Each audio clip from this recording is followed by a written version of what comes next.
දෙවෙනි දවසේ පාරේ වඩිනකොට යසෝදරා රාහුලව ළඟ තියාගෙන කියනවා චක්ක වරංකිත රක්ත සුපාදෝ.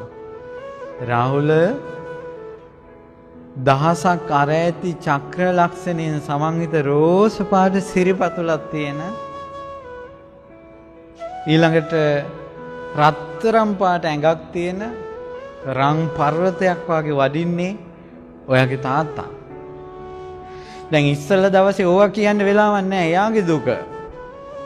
රාහුල කොහෙද දුවලා කුටියක මාලිගාවේ සෙල්ලම් කරන්න ගිහිල්ලා රාහුල ඊයේ වෙච්ච දේ දන්නේ නැහැ. අද රාහුල අල්ලගෙන කියනවා ලස්සනට බුදුරජාණන් වහන්සේගේ බුදු සිරුර විස්තර කරනවා. යසෝදරා තමයි ඒක දන්නේ. ඒකද කියනවා නරසිය ගාථා. මිනිස්සු අතර සිංහෙක් එනවා කියලා තමන්ගේ පුතාට පෙන්වුවේ. කිව්ව රාහුල ඔය ඔබේ පියා. ඒ නිසා ගිහිල්ලා ඉල්ල ගන්නකෝ ඔයාට තාත්තගෙන් ලැබෙන්න ඕන දේවල්. ඊට පස්සේ රාහුල දුවගෙන ගියා. යනකොට බුදුරජාණන් වහන්සේගේ හේවණැල්ල පිටිපස්සට වැටෙනවා. හේවණැල්ල ළඟට ගිහිල්ලා ඇඟිල්ල ඇල්ල ගත්තා. අර බුදුරජාණන් වහන්සේගේ හේවණැල්ලට මේ සසරේම පුතානේ. ඒ ලේ නෙමෙයි ඇඟේ දුවන්නේ. ඇඟ සීතල වෙලා ගියා. ඊට පස්සේ කිව්වා සුඛාන්තේ සමන ඡායා. අපේ තාත්තා අපිව ස්පර්ශ කරනකොට අපිට කවද්ද එහෙම සැනසෙල්ලක් ලැබෙන්නේ? එහෙම සැනසෙල්ලක් ලැබෙනවා ආදරය කියන එක තිබ්බොත්. ආදරය කියන එක තිබ්බොත් ඒක ලැබෙනවා.